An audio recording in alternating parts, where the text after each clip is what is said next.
File handling. ठीक है, last में हमने ग्राफिकल यूजर इंटरफेसेस को देखा था, और कि उसके अंदर हम किस तरह से ऑब्जेक्ट क्लासेस को अपने इंटरफेसेस के साथ लिंक कर सकते हैं, और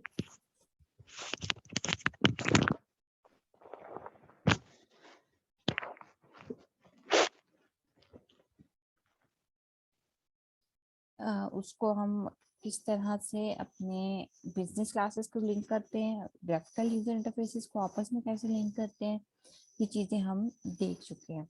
लास्ट टाइम तक हमने जिस तरह से काम किया था, हम क्या कर रहे थे, हम सारा का सारा डेटा उठाते थे, जो भी यूजर इनपुट दे रहा था उसको हम जाके सेव करवा रहे थे एरे लिस्ट के अंदर। ठीक है, सो नाउ हमने क्या करना है कि हमने वो डेटा लेना है और वो जाके किसी फाइल के अंदर परमानेंटली सेव करना है। ठीक है, क्योंकि लास्ट टाइम भी आपको याद है कि हमें जो प्रॉब्लम आ रही थी वो ये थी कि हम जब वापस उस फ्रेम के ऊपर जा रहे थे तो हमारा जो डेटा हम पहले सेव कर चुके थे वो क्लीन हो जाता था, क्योंकि वो एरे लिस्ट के अंदर सेव था। और अगर हम उस फ्रेम के ऊपर जाते हैं तो वो नया चूंकि ऑब्जेक्ट बनता था, तो इस वजह से वो पहले वाला जो डेटा था वो फॉर्मेट हो जाता था। तो उस चीज को हैंडल करने के लिए हम क्या करते हैं, हम अपना जो भी डेटा है वो जाके किसी फाइल के अंदर स्टोर करवा देते हैं। ठीक है, और उससे क्या होता है कि जो भी आपका डेटा होता है वो जाके आपकी फाइल के अंदर सेव होता है। वो फाइल आपकी मर्जी है, आप जिस भी लोकेशन के ऊपर जाके उसको अपने पीसी में सेव करवा सकें। ठीक है, अब जो भी डेटा होगा वो आपका वहां पे उसके अंदर लिखा हुआ होगा। ठीक है, वो वहां से खत्म नहीं होगा अनटिल अनलेस आप उसको फाइल को खुद से डिलीट करें या उसके अंदर से कोई डेटा को डिलीट करें। ठीक है, तो अब देखना यह है कि फाइलिंग हम कर किस तरह से सकते हैं, और किस तरह से हम फाइल्स अपनी फाइलिंग का जो कोड है उसको लिंक अप करते हैं विद और जे फ्रेम्स। ठीक है, ओके, डिफरेंट मेथड्स हैं, डिफरेंट तरीके हैं आपकी फाइल हैंडलिंग करने के लिए इम्प्लीमेंट। ठीक है, उसमें हमारे पास जो मेजरली आते हैं उसमें हमने जो देखना है वो रीड और राइट फ्रॉम द फाइल ही देखना है कि हमने किस तरह से करना है। ठीक है, उसके अंदर हम आउटपुट स्ट्रीम्स को यूज कर सकते हैं, हम प्रिंट राइटर्स को यूज कर सकते हैं, हम जो है सीरियलाइजेशन यूज कर सकते हैं, हम स्कैनर को यूज कर सकते हैं। ठीक है, मल्टीपल तरीके हमारे पास कह लें कि बिल्ट इन लाइब्रेरीज मौजूद हैं जो कि हमें ईज प्रोवाइड करती हैं कि हम अपने डेटा को जाके फाइल के अंदर राइट करवा सकें। ठीक है, ये सारी की सारी जो लाइब्रेरीज जो मैंने अभी नाम लिए हैं, आउटपुट स्ट्रीम है, चाहे वो स्कैनर है, प्रिंट राइटर है, बफर रीडर राइटर्स हैं, ये जाके आपके java.io का एक पैकेज है उसके अंदर ये बिल्ट इन मौजूद है। ठीक है, तो हमने करना क्या है कि जब भी हमने फाइल हैंडलिंग स्टार्ट करनी है तो पहला फर्ज हमने ये करना है कि हमने इंपोर्ट करनी है कौन सी लाइब्रेरी, java.io। java.io। ठीक है, इस लाइब्रेरी को आपने अपने प्रोग्राम के अंदर इंपोर्ट कर लेना है। ठीक है, नेक्स्ट हम पे इसके थ्रू अपनी फाइल क्रिएट करेंगे, टेक्स्ट फाइल होगी ऑब्वियसली क्योंकि हम टेक्स्ट ही रख सकते हैं उसमें। बाइनरी फाइल भी हम बना सकते हैं लेकिन उसका थोड़ा सा प्रोसीजर पे डिफरेंट होता है और उसको समझना हमारे लिए थोड़ा सा डिफिकल्ट होता है। ठीक है, बाइनरी फाइल्स भी होती हैं हमारे पास, टेक्स्ट फाइल्स भी होती हैं, मोस्टली जो हम यूज करते हैं हम दैट आर टेक्स्ट फाइल्स। ठीक है, फिर हम फाइल क्रिएट करते हैं, फाइल क्रिएट करने के बाद हम उसके अंदर फिर अपने स्ट्रीम्स के ऑब्जेक्ट्स बनाते हैं, उनके थ्रू हम उसके अंदर राइट का ऑपरेशन परफॉर्म करते हैं, और फिर जब हमने रीड करना होता है फाइल में से तो हम रीड का ऑपरेशन परफॉर्म करते हैं। ठीक है, तो अच्छा, उसके बाद एक चीज आपने हमेशा याद रखनी है, जब भी हमने फाइल हैंडलिंग स्टार्ट करनी है आपने तीन ऑपरेशंस लाजमी करनी है। एक, आपने अपनी स्ट्रीम को ओपन करना है जिसके थ्रू आपने जाके फाइल के अंदर रीड या राइट ऑपरेशन परफॉर्म करना है। दूसरा, उसको यूज करना है। तीसरा, उसको क्लोज करना है। ठीक है, ओपन, यूज और क्लोज, ये तीन काम है जो आपने हमेशा करने हैं, चाहे आप कोई सा भी मेथड यूज करें। आप file output input stream use कर रहे हैं, आप बफर रीडर राइटर यूज कर रहे हैं, आप प्रिंट राइटर यूज कर रहे हैं, आप सीरियलाइजेशन यूज कर रहे हैं, कोई भी यूज कर रहे हैं मेथड, आपने ये तीन काम करने हैं। सबसे पहले आपने फाइल ओपन करनी है, स्ट्रीम ओपन करनी है, उसको यूज करना है और फिर उसको क्लोज लाजमी करना है। ठीक है, तो ये 3 फ्राइज हैं जो हम देखेंगे कि हम किस तरह से अपनी फाइलिंग का यूज करते हैं। आसान चीज इसमें ये है कि हमारे पास एक ही कोड है, ठीक है, और उसको हमने रीयूज करना है इन डिफरेंट वेज और फॉर्म्स। ठीक, तो फाइल हैंडलिंग का मैंने जैसे लास्ट टाइम भी बताया था, एक छोटा सा कोड है that you have to use in different ways, और आपको थोड़ा सा स्मार्टली उसके साथ प्ले करना है। आपको देखना है कि किस तरह से you can integrate that code with your object class और your interfaces। ठीक है, तो अब आप अगर देखें तो अब हमारे पास 3 लेयर्स बन रही हैं। एक हमारे पास इंटरफेसेस हैं, ठीक है, जो कि हमारा सामने इंटरफेस लुक एंड फील बता रहा है कि हमारी एप्लीकेशन किस तरह से होगी। एक हमारी बिजनेस क्लासेस या ऑब्जेक्ट क्लासेस हैं, ठीक है, जिसके अंदर हम डेटा जो है वो अपना बेसिकली रख रहे हैं। और फिर वहां से आपका डेटा जा कहाँ पे रहा है, आपका सेव कहाँ पे हो रहा है, that is in your file. ठीक है, तो ये इस तरह से फिर अब आपके पास 3 लेयर्स बन रही हैं, हम जिसको फिर हम 3 टीयर एप्लीकेशन भी कहते हैं, कि एक हमारे पास प्रेजेंटेशन लेयर है, एक हमारे पास डेटा लेयर है, और एक हमारे पास बिजनेस लेयर है। ठीक है, प्रेजेंटेशन में इंटरफेसेस आ गए, बिजनेस में हमारे पास क्लासेस आ गई, और डेटा वाली पे हमारे पास फाइलिंग आ गई। ठीक है,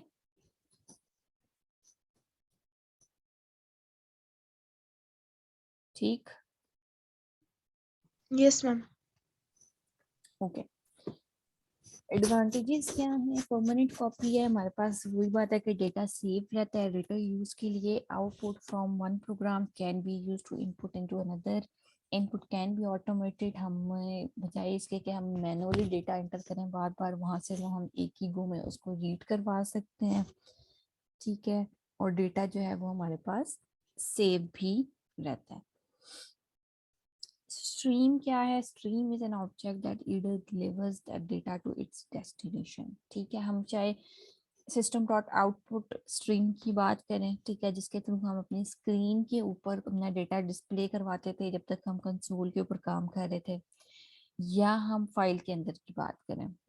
अगर हम फाइल की बात करें तो इसका मतलब है इसमें हमारी स्ट्रीम जो है वो जाके फाइल के अंदर राइट भी कर रही होगी और फाइल के अंदर से रीड भी करके ला रही होगी। ठीक है, इनपुट स्ट्रीम जो है that use to provide input to a program. ठीक है, इसमें हम सिस्टम डॉट इन यूज कर रहे थे पहले, और output stream that gives the accepts the output from a program and that is system dot out। ठीक है, इसी तरह फाइलिंग के अंदर भी हमारे पास एक इनपुट स्ट्रीम होगी और एक आउटपुट स्ट्रीम होगी। आउटपुट स्ट्रीम को हम यूज करेंगे for writing to the file, क्योंकि अब हमने जाके अपना डेटा कहाँ पे राइट करना है, स्क्रीन के ऊपर नहीं राइट करना बल्कि किसी ना किसी फाइल के अंदर जाके इसको सेव करवाना है। तो आउटपुट स्ट्रीम क्या यूज होगी, यहाँ से डेटा लेगी प्रोग्राम से, वो जाके फाइल के अंदर राइट करेगी, और जब हमने रीड करना होगा तो वहां से फिर हम इनपुट स्ट्रीम लेंगे फाइल से, जो डेटा होगा उसको रीड करेंगे और यहाँ पे लाके अपने इंटरफेसेस पे उनको डिस्प्ले करेंगे। ठीक है, ये वही टेक्स्ट फाइल्स और बाइनरी फाइल्स, बिट से प्रेजेंट प्रिंटेबल कैरेक्टर्स। ठीक है, 1 byte per character for ASCII the most common code. ये हमारी टेक्स्ट फाइल्स होती हैं जिसके अंदर टेक्स्ट होता है, उसको कैरेक्टर्स की फॉर्म में सेव करते हैं, जबकि बाइनरी फाइल में हमारे पास बिट्स आती हैं। और ऑब्वियसली टेक्स्ट फाइल जो है वो रीडेबल है हमारे लिए, हम उसको अंडरस्टैंड कर सकते हैं टेक्स्ट को, लेकिन बाइनरी फाइल्स थोड़ी सी एफिशिएंट होती हैं, बिट्स की फॉर्म में डेटा होता है, तो वो जो टेक्स्ट फाइल को पहले कन्वर्ट किया जाता है बाइनरी फाइल में, उसका जो टाइम लगता है वो बच जाता है।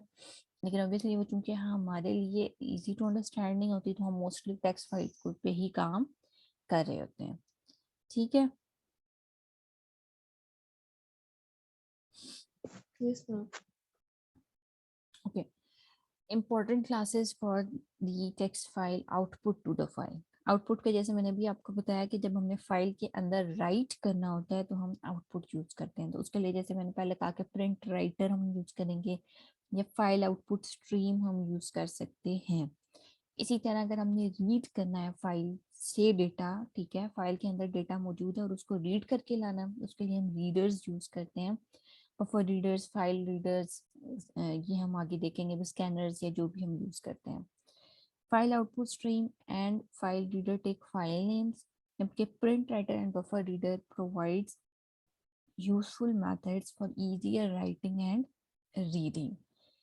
कि अगर हमने फाइल के अंदर राइट करना है, अब इसको थोड़ा सा प्रोसेस आगे जब कोड में देखते हैं तो फिर आपको ज्यादा क्लियर होगा कि पहले आप जैसे होता है ना कि हमने पहले बताना है कि हमने क्या राइट करना है, कहाँ पे जाके राइट करना है, ठीक है, किस फाइल के अंदर राइट करना है, उसकी टाइप क्या होगी, वो कहाँ पे सेव होगी। ठीक है, तो पहले तो हम काम ये करेंगे कि हम पहले बताएंगे कि हमने कौन सी फाइल के अंदर जाके डेटा राइट करना है, वो फाइल का नाम क्या है, उसकी टाइप क्या है, और वो कहाँ पे सेव होगी, लोकेशन क्या होगी उसकी। ठीक है, देन हम क्या करते हैं, प्रिंट राइटर या बफर रीडर का ऑब्जेक्ट बनाते हैं। अगर राइट करना है तो राइटर का ऑब्जेक्ट बनाएंगे, रीड करना है तो रीडर का ऑब्जेक्ट बनाएंगे। ठीक है, और इनके मेथड्स होते हैं जो कि बिल्ट इन मौजूद है, वो हम यूज करेंगे फॉर राइटिंग और रीडिंग के लिए। ठीक है, to use these classes your program should need the following line. जैसे मैंने आपको पहले बता दिया कि जितना भी डेटा है वो सारा हमारा java.io के अंदर मौजूद है, तो ये वाली लाइन आपने लाजमी इंपोर्ट वाली अपने प्रोग्राम के अंदर लिखनी है। ठीक है,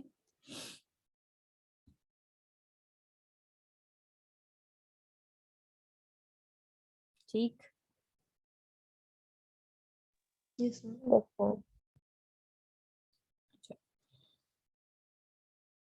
ओके, जिस तरह से अभी हमने लास्ट बात की कि आउटपुट स्ट्रीम का ऑब्जेक्ट ये वाला आपको बताएगा कि आपने कहाँ पे जाके आउटपुट करनी है, आपकी फाइल का नाम क्या है, आउटपुट आउट है यहाँ पे, और डॉट टी उसकी टाइप है, यानी कि हमारी जो फाइल है वो टेक्स्ट टाइप की होगी। ठीक है, और यहाँ पे दो काम हो सकते हैं कि आप एक तो यहाँ पे पाथ स्पेसिफाई कर दें।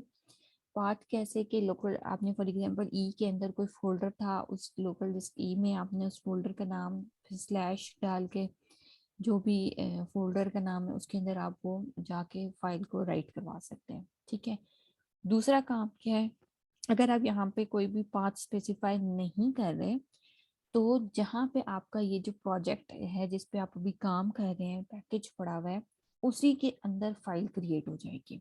ठीक है, तो ये आपकी मर्जी है कि आप किसी एक और स्पेसिफिक लोकेशन पे करवाना चाह रही हैं सेव, उसका एड्रेस आपको देना पड़ेगा। और अगर वो नहीं करना तो फिर आप सिंपल उसको यहाँ इस तरह से लिख देंगे।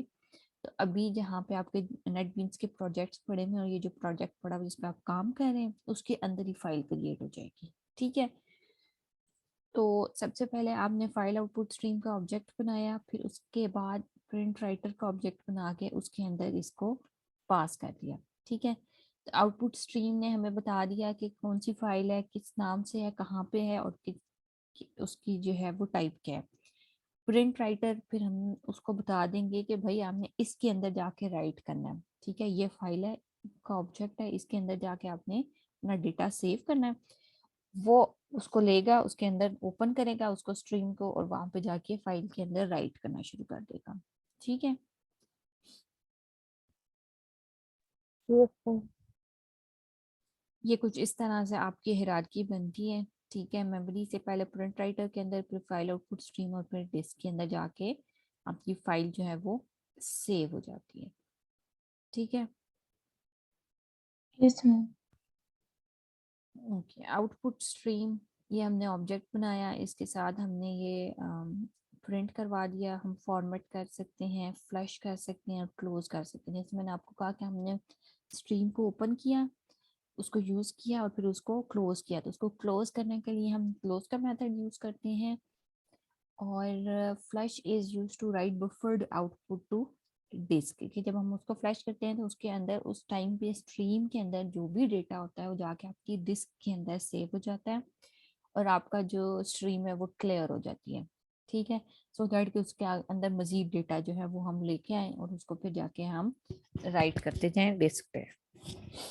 ठीक है, Yes, ma'am. ये ये आपको ये मैं अपलोड कर दूंगी, इसके अंदर सारा मैंने बताया हुआ है कि किस तरह से आप स्ट्रीम्स को यूज करते हैं। ठीक है ना,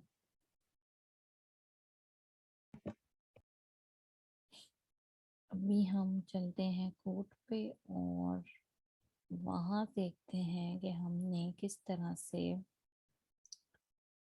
अपनी एप्लीकेशन जो है वो बनानी है। ठीक है जनाब। ओके, क्या मैंने किया है, मैंने यहाँ पे आपके सामने एक छोटी सी एप्लीकेशन बनाई है। ठीक है, और उसके अंदर हमने बनाई है, मैंने एक स्टूडेंट की क्लास बनाई है। ठीक है, और इस स्टूडेंट के अंदर हमने यहाँ वो स्टूडेंट का डेटा रखा। ठीक है, उसका CMS नेम और CGPA आपको स्क्रीन विजिबल है ना? Yes yes ma'am. मैम। ठीक हो गया। सो ये हमारी एक स्टूडेंट की क्लास है। स्टूडेंट की क्लास के अंदर हमने ये सम मेथड्स लिख लिए, गेटर सेटर्स बना लिए और टू स्ट्रिंग का मेथड लिख लिया। ठीक है, नेक्स्ट मैंने यहाँ पे डिपार्टमेंट की क्लास बनाई है। ठीक है, इस डिपार्टमेंट की क्लास के अंदर हमने किया क्या है, हमने एरे लिस्ट रख दी है स्टूडेंट की। ठीक है, क्योंकि एक डिपार्टमेंट के अंदर मल्टीपल स्टूडेंट्स होते हैं, मैनी स्टूडेंट्स, तो हमने यहाँ पे एरे लिस्ट बना दी। अब इस एरे लिस्ट को यूज करेंगे और फिर पहले हम इसके अंदर डेटा डालेंगे और फिर इसको हम जाके फाइल के अंदर राइट करवा देंगे। ठीक है, अच्छा इसके अंदर भी हमने जो एक और कॉन्सेप्ट यूज किया है दैट इज सिंगलटन। ये आप लोगों ने यूज किया है ना? Yes ma'am. क्या होता है सिंगलटन? मैम इसमें ना हम लोग एक मेथड लिखते हैं और एक जोन सा है यहाँ पे, जिस तरह भी हम लोगों ने ऊपर प्राइवेट स्टैटिक डिपार्टमेंट डी लिखा हुआ है, नीचे हम लोग इसका जोन सा है एक गेट इंस्टेंस करके इसका एक मेथड लिख लेते हैं और उसे फिर यूज करते हैं हम लोग अपने आगे इंटरफेसेस वगैरह में। मैम वो इसका ये था कि आपके क्लास की इंस्टेंस एक ही दफा बनता है क्लास में। यस, सिंगलटन जो है वो बेसिकली क्या करता है, it allows you to make a single object. ठीक है, और चूंकि हमारा फाइलिंग का कोड सारा इसी क्लास के अंदर है, तो हमने कहा कि हम इसका एक ही ऑब्जेक्ट बनाएं, बजाय इसके कि हम मल्टीपल क्लासेस में जाके बार बार इसका नया ऑब्जेक्ट क्रिएट करें। हम सिंगल एक ऑब्जेक्ट क्रिएट करें, उसी के साथ हम इसके मेथड्स को कॉल कर लें। ठीक है, तो उसके लिए हम ये सिंगलटन का तरीका यूज करते हैं। और इसमें हम करते क्या है कि हमने फॉर एग्जांपल मेरी ये डिपार्टमेंट की क्लास थी, तो डिपार्टमेंट टाइप का ही यहाँ पे एक स्टैटिक ऑब्जेक्ट क्रिएट कर दिया। ठीक है, स्टैटिक जो कीवर्ड है ये भी क्या करता है आपके जिस भी वेरिएबल के साथ हम स्टैटिक लगा दें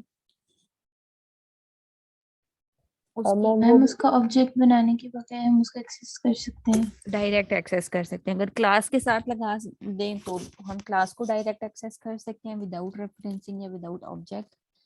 इसी तरह अगर किसी वेरिएबल के साथ लगा सकते हैं तो भी हम उसको डायरेक्ट यूज कर सकते हैं। दूसरा इसका ये होता है कि स्टैटिक जो भी चीज होती है उसका एक इंस्टेंस क्रिएट होता है आपकी मेमोरी के अंदर। ठीक है, और फिर चाहे वो मल्टीपल क्लासेस के अंदर या मल्टीपल ऑब्जेक्ट्स हम जब क्रिएट करते हैं तो उसके अंदर फॉर एग्जांपल मैं अगर डिपार्टमेंट का ऑब्जेक्ट बनाती हूँ उसके अंदर ये स्टैटिक है। ठीक है, तो एक दफा जब मैं बनाऊंगी फर्स्ट टाइम तो डिपार्टमेंट का ऑब्जेक्ट जो है स्टैटिक ऑब्जेक्ट जाके मेमोरी के अंदर क्रिएट होगा। ठीक है, और उसकी जो भी वैल्यूज होंगी वो मैं वहां पे दे दूंगी। द नेक्स्ट टाइम जब एक और ऑब्जेक्ट क्रिएट होगा डिपार्टमेंट का तो फिर नया स्टैटिक ऑब्जेक्ट क्रिएट नहीं होगा, बल्कि वो जो पहले वाला क्रिएट होगा वो उसी को रेफर करेगा और उसी को यूज करेगा। ठीक है, जो स्टैटिक चीज होती है वो एक ही दफा क्रिएट होती है मेमोरी के अंदर और फिर हम बार बार उसको रेफर कर सकते हैं। ठीक है, जिस तरह से हमारे प्रोग्राम के अंदर एक मेन मेथड है और आप देखेंगे उसके साथ स्टैटिक लिखा हुआ होता है, पब्लिक स्टैटिक वर्ल्ड मेन। तो इसीलिए स्टैटिक होता है क्योंकि वो एक दफा ही होगा मेन मेथड क्रिएट, और वो जाके जब हम उसको कॉल कर रहे होंगे बार बार उसी को रेफर करके उसी को दोबारा एग्जीक्यूट कर रहा होगा। ठीक है, तो जो भी स्टैटिक चीज होती है उसका एक ही दफा मेमोरी में स्पेस क्रिएट होती है, बार बार वो स्पेस नहीं देता, और जब हम उसको बार बार कॉल करते हैं तो वो उस पहले वाली इंस्टेंस को ही बार बार रेफर कर रहा होता है। ठीक है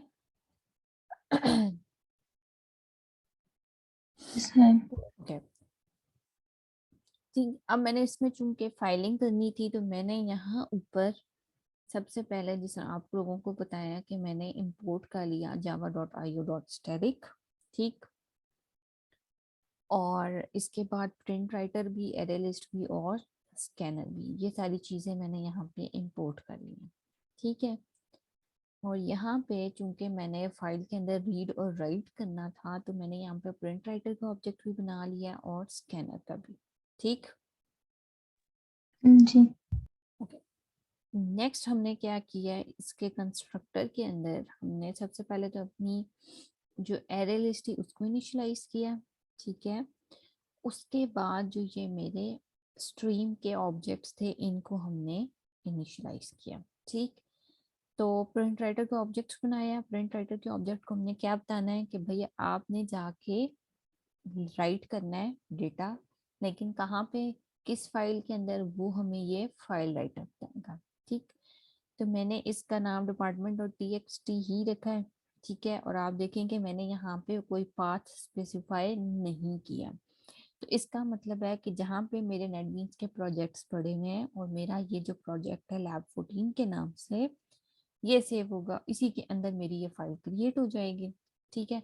और ट्रू अगर मैं पास कर रही हूँ तो इसका मतलब है कि फाइल को रेडी करके ओपन करके आप रेडी स्टेट में छोड़ दें। क्यों? क्योंकि उसके अंदर हम राइटिंग का जो ऑपरेशन है वो परफॉर्म करने लगे, ठीक है।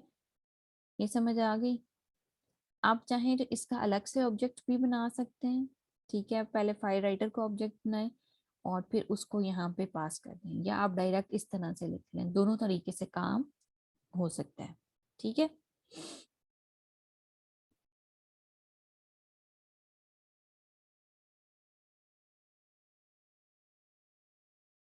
ठीक है डायरेक्ट कैसे लिखें? Yes ma'am. जी। अभी आपने कहा कि आप इससे लिखे तो डायरेक्ट मेथड से कर सकते हैं, क्या वो कैसे कर सकते हैं? ये कौन बोल रहा है? मुझे आपकी आवाज समझ में नहीं आ रही।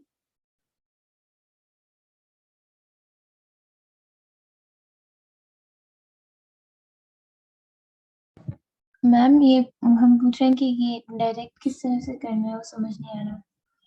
डायरेक्ट किस तरह? ये डायरेक्ट हुआ है ना, मैं आपको ये कह रही हूँ कि इसको हम ऐसे भी कर सकते हैं।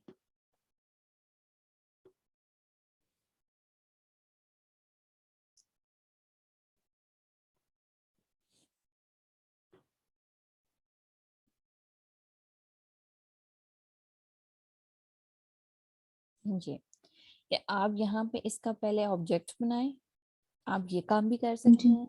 या आप यहाँ डायरेक्ट इसके अंदर ही जिस तरह से न्यू करके हमने लिखा हुआ था आप वो काम कर लें, ठीक है। Yes ma'am.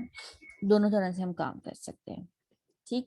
अब याद ये रखना है कि आउटपुट हम यूज कर रहे हैं for writing to the file, ठीक है। इसी तरह अगर हमने रीड करना है फाइल से, हमने इनपुट का ऑब्जेक्ट बनाया हुआ है और उसके अंदर हम अपने किसका ऑब्जेक्ट भेज रहे हैं, फाइल रीडर का, ठीक है। सो दैट कि उसको पता हो कि अब हमने जो है सिर्फ फाइल के अंदर से टेक्स्ट को रीड करना है। यहाँ पे एक इम्पॉर्टेंट चीज ये है कि जब आप फाइल राइटर का ऑब्जेक्ट बना रहे हैं तो जो नाम आप फाइल का दे रहे हैं वही सेम एग्जैक्ट नाम डिटो होना चाहिए जब आप उसको रीडर के अंदर पास करें, ठीक है। अगर आपके ये दोनों नाम डिफरेंट होंगे तो वो आपको एक्सेप्शन देगा कि फाइल नॉट फाउंड, ठीक है। तो उसका आपने रीजन जो देखना है, जो समझ में आती है वो यही है कि आपने अपने जो नाम है फाइल के वो गलत दिए हैं, ठीक है। तो जाहिर बात है एक ही फाइल क्रिएट हो रही है ना, तो जब हम राइट कर रहे हैं और उसका जो नाम दे रहे हैं वही उसी फाइल को हम ओपन करके उसी में से रीड कर सकते हैं डेटा। अगर मैं वहां पे कोई और नाम दे दूंगी तो वो चूंकि उस नाम की फाइल क्रिएट ही नहीं हुई हुई, सेव ही नहीं हुई हुई कहीं पे, तो वो मुझे फाइल नॉट फाउंड की एक्सेप्शन जो है वो दे देगा, ठीक है।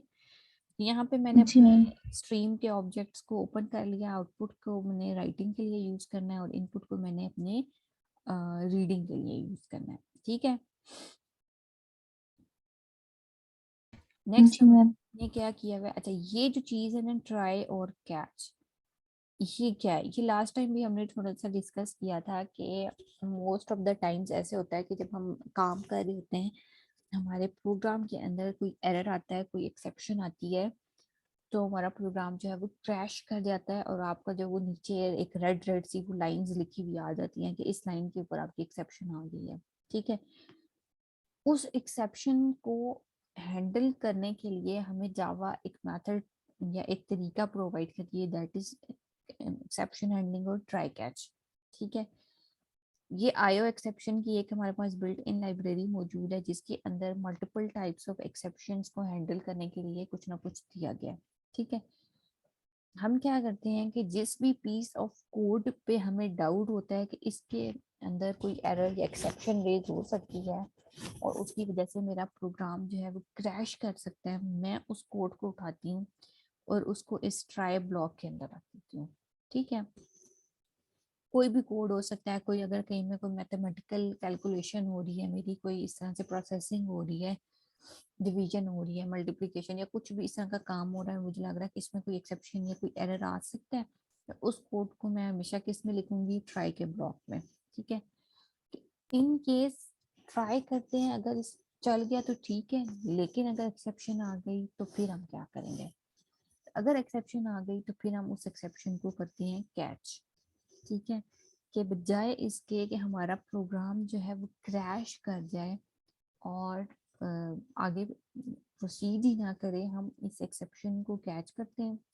यहाँ पे हमने कैच का ऑब्जेक्ट लगाया और उसके अंदर एक आईओ एक्सेप्शन का पैरामीटर पास कर दिया। तो जिस भी किस्म की एक्सेप्शन रेज होगी, अब किस्म की क्या से क्या मुराद है, हमारे पास multiple types of exceptions raise होती हैं। आपने अभी तक देखी भी होंगी कि most of the time null pointer exception आ रही होती है या इंडेक्स आउट ऑफ बाउंड की एक्सेप्शन आ रही होती है। देखी है ना, ये तो आपको अक्सर नजर आती हैं कि नहीं? यस मैम, देखिए। ये देखी है। तो जो भी एक्सेप्शन होगी, जिस टाइप की भी एक्सेप्शन होगी, उसको यहाँ पे कैच करेंगे और फिर यहाँ पे वो आपको पूरा ट्रेस करके बता देगा कि इस लाइन के ऊपर इस चीज की वजह से ये एक्सेप्शन रेज हुई है। ठीक है, ये जो कैच है ना, इसके अंदर बेसिकली आप अपना हैंडलिंग कोड लिखते हैं कि अगर आपके प्रोग्राम के अंदर एक्सेप्शन रेज हो गई है किसी भी XYZ वजह से, तो उसको हैंडल करने के लिए आप क्या करना चाह रहे हैं। मैंने यहाँ पे सिंपल प्रिंट कराया हुआ है कि वो मुझे सिर्फ जस्ट बता दे, पॉइंट आउट कर दे कि कहाँ पे क्या एरर आया है। ठीक है, अगर मैं ये नहीं चाहती और मैं चाहती हूँ कि फॉर एग्जांपल जैसे डिवीजन बाय जीरो की एक्सेप्शन आ गई है, ठीक है, डिवाइड हो रहा था कुछ और वहां पे हमने डिनोमिनेटर में जीरो पास कर दिया तो वो इन्फिनिटी आंसर आ गया, जो कि प्रैक्टिकली पॉसिबल नहीं है। तो वहां पे वो मुझे डिवीजन बाय जीरो का एक्सेप्शन रेज कर देगा। तो वहां पे ये हो सकता है कि मैं उसको कहूँ कि दोबारा एंटर कर दे वैल्यू, जो डिनोमिनेटर की वैल्यू है। ठीक है, या उसको मैं कह दूं कि री enter the value this is not right, और ये वो कुछ मैसेज उसको डिस्प्ले करवा दूँ। तो जो भी मैं हैंडल करना चाह रही हूँ जिस भी तरह से, अगर फॉर एग्जांपल वो मुझे array index out of bound का दे रहा है तो हो सकता है मैं साइज को अपना इंक्रीज करना चाहूँ एरे का। ठीक है, नल पॉइंटर एक्सेप्शन दे रहा है तो फिर मैं क्या करूँ, मैं अपना जो ऑब्जेक्ट अब लास्ट मैंने क्रिएट किया होगा मैं उसको दोबारा क्रिएट करूँ, कंस्ट्रक्टर से उसको इनिशियलाइज करवाऊँ सो दैट के मेरी जो नल पॉइंटर का एक्सेप्शन है वो खत्म हो जाए। ठीक है, तो इस यहाँ पे most of the time exceptions raise हो सकती हैं कि फाइल जो मैं क्रिएट कर रही हूँ वो किसी वजह से क्रिएट नहीं हुई, कोई इसमें मसला आ गया, कोई प्रॉब्लम आ गया, तो जो भी उसके अंदर एक्सेप्शन रेज होगी वो मैं यहाँ पे कैच कर लूंगी और वो e dot print stack raise, ये इसका बिल्ट इन मैथड है। ठीक है, ये आप देखें, ये ठीक है, ये इसका बिल्ट इन मेथड है, ये मुझे बता देगा कि किस वजह से किस लाइन पे कहाँ पे जाके एक्सेप्शन रेज हुई है। आप उसको फिर आप देख लेंगे आपने उसको किस तरह से रिजॉल्व करना है। ठीक है,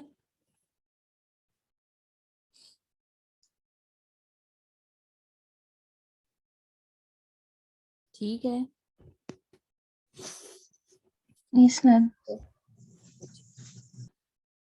तो यहाँ तक हमने क्या किया है, हमने अपनी स्ट्रीम्स के ऑब्जेक्ट्स क्रिएट किए, उनको बता दिया कि फाइल्स कहाँ पे क्रिएट होनी है, उसका फाइल का नाम क्या है। ठीक है, अभी तक हमने उसके अंदर राइटिंग और रीडिंग स्टार्ट नहीं की। ठीक, मीटिंग बिल्कुल एंड हो रही है, मैं दोबारा इसको स्टार्ट करती हूँ। ठीक है, सेम लिंक से आप लोग ज्वाइन करेंगे, फिर हम नेक्स्ट इसको देखते हैं, ठीक है।